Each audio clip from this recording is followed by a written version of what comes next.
સાબરકાંઠાના ભક્તો પણ શ્રાવણની ભક્તિમાં રંગાયા।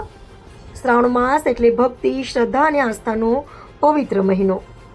આ પવિત્ર માસમાં ભગવાન શિવની આરાધના સાથે ભજન કીર્તનનું પણ વિશેષ મહત્વ છે।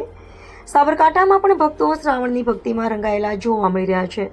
હિંમતનગર તાલુકાના હિંમતપુર ગામે ગોપી મંડળ મહિલા મંડળ દ્વારા શ્રાવણ માસ દરમિયાન ભજન કીર્તન સાથે ભક્તિનો માહોલ સર્જવામાં આવી રહ્યો છે। મંદિરોમાં ગુંજતો હર હર મહાદેવનો નાદ, હોઠ પર ભજન અને હૃદયમાં ભોળાનાથ પ્રત્યે અખૂટ શ્રદ્ધા જોવા મળી રહી છે। ગોપી મંડળ છેલ્લા 7 વર્ષથી ભજન કીર્તન સાથે વિવિધ સેવાકીય કાર્યો પણ કરી રહ્યું છે। મહિલાઓ દ્વારા ભક્તિ સાથે સમાજ સેવાનો સંદેશ પણ આપવામાં આવી રહ્યો છે। કહેવાય છે કે ભજન માત્ર શબ્દો નથી, પરંતુ મનને ભગવાન સાથે જોડવાનો એક માર્ગ છે। ભક્તોના મતે ભગવાનનું નામ લેવાથી મનને શાંતિ મળે છે અને જીવનમાં સકારાત્મકતાનો સંચાર થાય છે।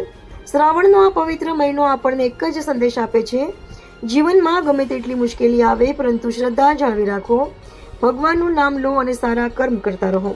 હર હર મહાદેવના નાદ સાથે શ્રાવણની ભક્તિમાં ડૂબેલા સાબરકાંઠાના ભક્તોની આસ્થા ખરેખર અનોખી જોવા મળી રહી છે। અહેવાલ ભરતભાઈ પટેલ। અમારા ગામમાં હિંમતપુરમાં ગોપી મંડળ લગભગ 7 થી 8 વર્ષથી ચાલુ કરવામાં આવી છે। એમાં ભજનમાં દરેક 31 બહેનો છે।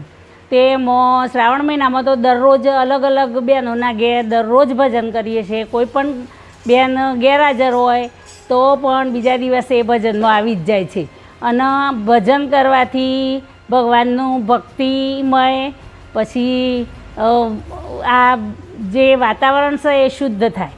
ભગવાનનું ભજન કરવાથી મનનો પણ એટલી બધી શાંતિ મળે, તે રાત્રે પણ પડતા હાથથી ઊંઘ આવી જાય પહેલાં તો।